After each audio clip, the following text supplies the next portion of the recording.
একটা মেয়ের শরীরে 113টা কোনো এক কুলাঙ্গার মানুষ নামে কোনো এক জানোয়ারের কামড়, শরীরের ভিতরে 150 গ্রাম বীর্য, 18 থেকে 20 জন পুরুষ ধর্ষণ করেছে। কি মনে হয় কোনো এক মেয়ে ধর্ষণ? হ্যাঁ প্রিয় দর্শক, আজকে খুবই সুন্দর একটা ভিডিও নিয়ে আসছি, আবার খুবই মর্মান্তিক একটা ঘটনা। ভারতে এরকমের একটা ঘটনা ঘটছে গত 2 দিন আগে।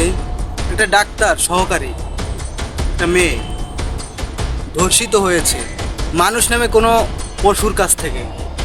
18 থেকে 20 জন পুরুষ তাকে ধর্ষণ করেছে। শুনলে শরীর চমকে ওঠে। ফেসবুক ইউটিউবে অনেক ভিডিও ভাইরাল হয়েছে এই বিষয়টা নিয়ে। প্রথমত এটা ধামাচাপা দিতে চাইছিল ভারতবর্ষের মানুষগুলো যারা বড় বড় পদে আছে, কিন্তু ছাত্র সমাজ ছাত্রীরা এটাকে আইনতভাবে বিচার চাইছে, আর তা নিয়ে এখনো দ্বন্দ্ব চলতে আছে ভারতবর্ষে।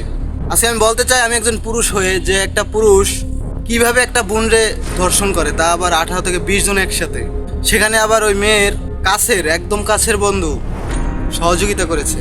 হ্যাঁ প্রিয় দর্শক, এরকমের মর্মান্তিক ঘটনা আজকালকে দুনিয়ায় চলতে আছে। এটা স্বাভাবিক নয়, একটা অস্বাভাবিক বিষয়। মেয়েটা কিন্তু মারা গেছে। 18 থেকে 20 জন লোক যদি একটা মেয়ের উপরে ঝাঁপাই পড়ে, একটা ছেলের শরীরে কতটা শক্তি থাকতে পারে তা আমি একজন পুরুষ হিসেবে বলতে পারি। এরকমের 18 থেকে 20 জন মানুষ নামে কুলাঙ্গার জানোয়ার বোনটাকে ধর্ষণ করছে এবং পরবর্তীতে গলা টিপে মেরে ফেলছে। আমি আজকে এই ভিডিওটা করতে আসি যে আমি একজন পুরুষ হয়ে ওই পুরুষগুলার বিরুদ্ধে আমি বিচার চাই, যাতে তাদেরকে কঠোরতম কঠোর যত বড় বিচার আছে তাদেরকে দেয়া হোক।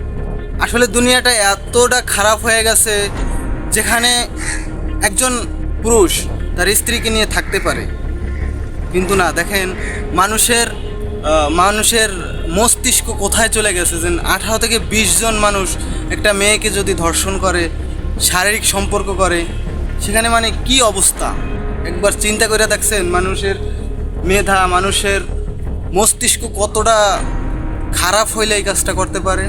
তো আমি বলতে চাই, বড় বড় পদে যে ব্যক্তিগুলো আছে বাইরের দেশে, ভারতে, তাদেরকে আমি বলতে চাই যত তাড়াতাড়ি সম্ভব তাদেরকে গ্রেপ্তার করুক এবং আইনতভাবে যে অপরাধ তাদের হয়েছে তাদেরকে শাস্তি দেওয়া হোক।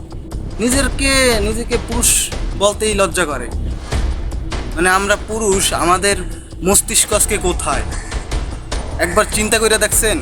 মেয়েটার শরীরে 113টা কামড় পাইছে, কামড় যেগুলো মানুষ নামে জানোয়ারগুলা কামড় দিছে। আবার দেখা গেল 150 গ্রাম বীর্য মেয়েটার শরীরে পাওয়া গেছে। আমি ভিডিও বাড়াইতে চাই না, শুধু আমি আজকে ভিডিওটা বলতে আসি যে এই মানুষ নামে জানোয়ারগুলো যে কাজগুলো করছে এটা খুবই অপরাধ। তাদেরকে ডাইরেক্ট ফাঁসি দেওয়া হোক, যাতে এরকমের মানুষ নামে জানোয়ার দুনিয়াতে না থাকতে পারে।